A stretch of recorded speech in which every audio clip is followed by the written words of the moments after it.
মাপবো যে আল্লাহর নবী আমাদেরকে কতটা ভালোবাসতেন। দেখি কোথা থেকে দেখবো, চলুন একটা সুন্দর কথার দিকে আপনাকে আমি নিয়ে যাচ্ছি। একদিন নবীজির উপরে একটা আয়াত নাজিল হলো। কি আয়াতটা নাজিল হলো? সেই আয়াতটা নাজিল হয়েছিল হযরত ঈসা আলাইহিস সালামের উপরে। ঈসা নবীর উপরে যে আয়াতটা নাজিল হলো, হুবহু সেই আয়াতটা আমার নবীর উপরেও নাজিল হলো।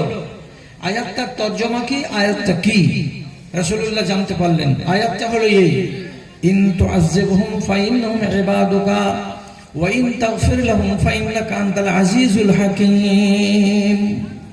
একদিকে কোরআনের তিলাওয়াত আর একদিকে এটা হলো দোয়া। কি ঈসা নবী বলেছিলেন আল্লাহ তাআলাকে, কি বলেছিলেন? হে আল্লাহ, আমার জাত, আমার সম্প্রদায় এরা একটা ভুল করেছে। কি ভুল করেছে? একই সঙ্গে তিনজনকে মিলিয়ে মাবুদ বানিয়েছে। আমার আল্লাহ আসমানে আছেন, তাকে ডাইরেক্ট মাবুদ বলেন নাই। আমার উম্মতিরা আল্লাহর সঙ্গে সঙ্গে আমার মাকে নাউজুবিল্লাহ আল্লাহর বাড়িওয়ালি বানিয়েছে, এবং আমাকে, আমি যে মারিয়ামের পেট থেকে পয়দা হয়েছি, আমাকে আল্লাহ রাব্বুল আলামিনের বেটা সাব্যস্ত করেছে। অথচ আল্লাহ রাব্বুল আলামিনের বিবি নেই, বাল বাচ্চা কেউ নেই, তিনি এগুলো থেকে পাক। তাহলে এত বড় অপরাধ করেছে কে? তো আমার জাতি, আমার কওম। এরপরেও আমি তাদের নবী তোমার কাছে দোয়া করে বলছি, আয় আল্লাহ, তুমি এদেরকে যদি আযাব দাও, তুমি যদি এদেরকে শাস্তি দাও, ফাইন্নাহু ইবাদুকা, এরা তো তোমারই বান্দা।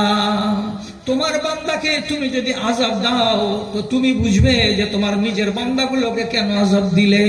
আর তুমি যদি মাফ করে দাও, তুমি যদি ক্ষমা করে দাও, তাহলে তোমার নাম গফুরুর রহিম। তোমাকে কেউ জিজ্ঞেস করতে যাবে না যে আসামিগুলোকে কেন মাফ করে দিলে, আযাব কেন দিলে না। দুয়াটা তো বড় মিষ্টি। আযাব দাও তো তোমার বান্দা, আর যদি ছেড়ে দাও, মাফ করে দাও, তো তোমার নাম গফুরুর রহিম। কেউ তোমাকে কোনো কথা বলবে না। এত মিষ্টি কথা যখন ঈসা আলাইহিস সালাম জানতে পারলেন, দোয়া বললেন। আর নবী ঈসার গত হওয়ার পরে নবী বলছেন, আমি যেদিন জানতে পারলাম এমন সুন্দর আয়াতটি নাজিল হয়েছিল, আমার আগে 700 বছর গত হয়ে গেছে নবী ঈসা তার উপরে, আমি তখন মনে মনে আনন্দিত হয়ে গেলাম। এবার রাসূলুল্লাহ কি করলেন? এই আয়াতটিকে যেদিন নাজিল হলো, সেই দিন এশা নামাজ পড়ে নেওয়ার পর মসজিদ যখন খালি হয়ে গেছে, তখন তিনি শুরু করলেন এই আয়াতটাকে পড়তে। কতক্ষণ পড়লেন খেয়াল করুন। কানা ইউরাদ্দিদু হাযিল আয়াতা তুলাল লাইলে।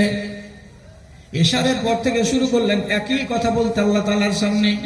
একবার মসজিদের উত্তর দিকে যান, একবার দক্ষিণ দিকে যান, একবার পূর্ব দিকে যান, একবার পশ্চিম দিকে যান, হেঁটে বেড়ান, হেঁটে বেড়ান, চলে বেড়ান, সারা মসজিদের ভেতরে পায়চারি করে বেড়াচ্ছেন।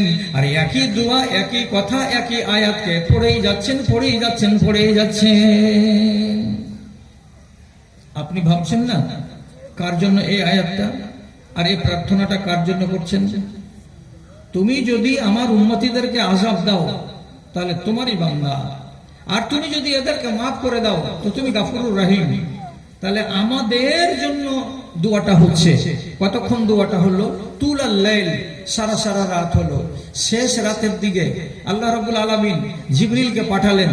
তিনি জানছেন, জানা সত্ত্বেও জিবরিলকে পাঠিয়ে বললেন, জিবরিল, আমার হাবিবের কাছে যাও, যাওয়ার পরে জানতে চাও তিনি এত পেরেশান কেন আছেন, তিনি এত বিচলিত কেন হয়ে আছেন, জানো, জেনে আমাকে খবর দাও। জিবরিল এলেন, রাসূলুল্লাহর মুখোমুখি হলেন, হওয়ার পরে আলোচনা করলেন। করার পরে নবীজির মুখ থেকে শুনতে পেলেন, জানতে পেলেন, নবীজি একটাই কথা বারবার বলছেন, আমি যেদিন ওয়াফাত পেয়ে যাব, সেদিন আমার উম্মতিদের সামনে তাদের মাথার ছাতাটা থাকবে না। সেদিন আমার উম্মতিদের হাল কি হবে? আমার অবর্তমানে আমার উম্মতিরা হয়তো লাওয়ারিস হয়ে যাবে, এরা হয়তো পথ থেকে বিপথে চলে যাবে। আমার মরে যাওয়ার পরে হয়তো আমার উম্মতিরা ঠিক লাইনের উপরে থাকবে না, বেলাইন হয়ে যাবে, এরা হয়তো বরবাদ হয়ে যাবে। আল্লাহ, আমার উম্মতির কি হবে? আমার উম্মতিদের কি হবে? আমার উম্মতিদের কি হবে? এই চিন্তার কারণে সারা সারা রাত দোয়া করলাম। জিবরিল আমিন আল্লাহ তাআলাকে যে বললেন, আল্লাহ তাআলা কথাগুলোকে শুনলেন, শোনার পরে আবার জিবরিলকে পাল্টে ফের পাঠিয়ে দিলেন মসজিদে নববীতে। কি খবর দিয়ে পাঠালেন? একদম সহিহ হাদিস বলছি আপনাকে। জিবরিল এলেন, আসার পরে রাসূলুল্লাহকে সালাম দিয়ে খাড়া হলেন, হওয়ার পরে বলছেন, আমি আবার এলাম আপনার কাছে খবর নিয়ে আসমান থেকে। কি খবর এসেছে জিবরিল? আমার রব কি বলে পাঠালেন আমাকে? তখন জিবরিল বলছেন, আল্লাহ তাআলা বললেন, ইন্না সানুরজিকা ফি উম্মাতিকা ওয়ালা নাসুউকা।